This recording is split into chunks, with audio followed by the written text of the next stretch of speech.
In a quiet coastal town called Grayshore, there stood an old lighthouse on top of a rocky cliff.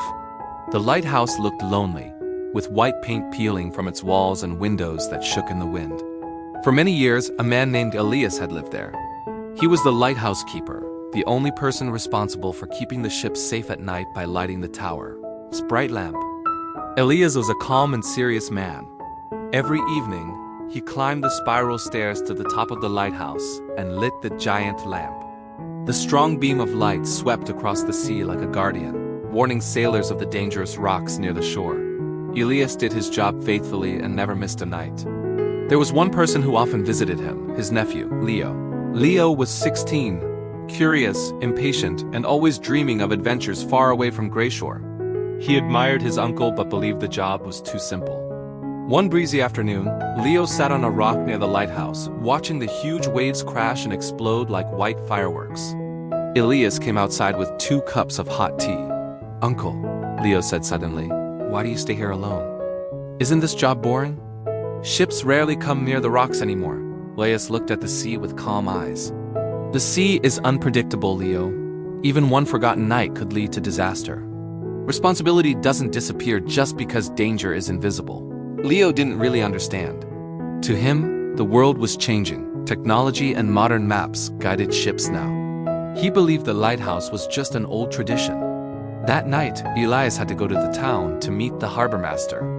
Before leaving, he gave Leo a serious look. "I need you to keep the lamp lit," he said. "Do not forget." Not even for a moment. Leo nodded quickly. Yes, I can handle it." "Relax, uncle." When Elias left, Leo climbed the stairs confidently. The lamp was already burning, shining across the dark waters. At first, Leo stood proudly, imagining himself as a hero guiding sailors, but after a little while, boredom came.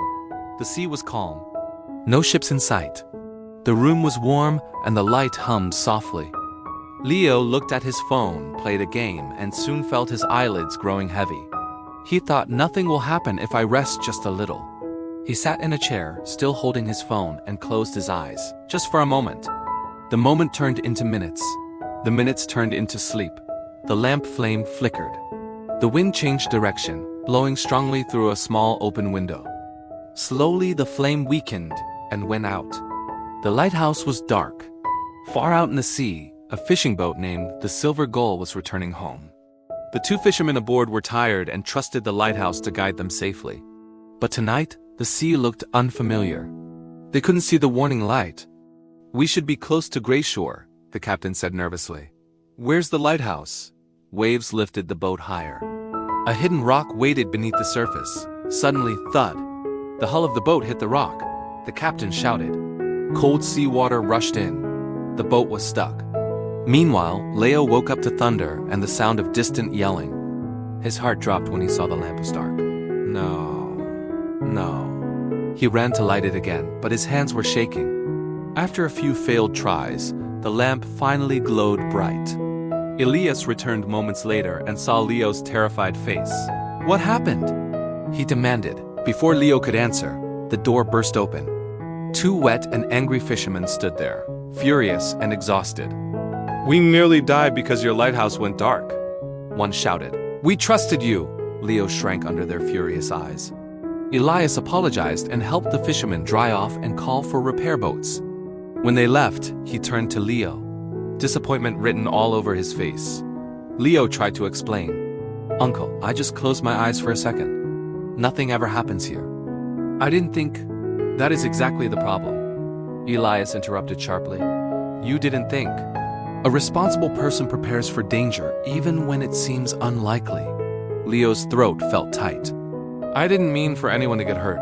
Intent isn't everything," Elias replied quietly. "Sometimes one careless choice can become someone else's nightmare." Leo couldn't argue. He had failed. Not because he lacked ability, but because he lacked attention and respect for the responsibility he was given. That night, Leo decided not to sleep. He stayed awake, guarding the light like it was the most important thing in the world. And for the first time, he understood why his uncle never underestimated the sea. The next morning, the sun rose pink over the waves. Elias joined Leo at the top of the lighthouse. "You learned something last night," Elias said. Leo nodded. I learned that boredom is no excuse for carelessness. I thought nothing could happen. I was wrong. Elias placed a firm hand on his shoulder. Being responsible means doing the right thing even when nobody is watching, and even when you think it doesn't matter. Leo took a deep breath. Uncle, I want to help you more often. Not because the job is exciting, but because it matters. A small smile finally appeared on Elias's face. Moral of the story: responsibility doesn't disappear just because the consequences are invisible. Small negligence can create huge problems. True integrity means doing your duty even when no one is watching.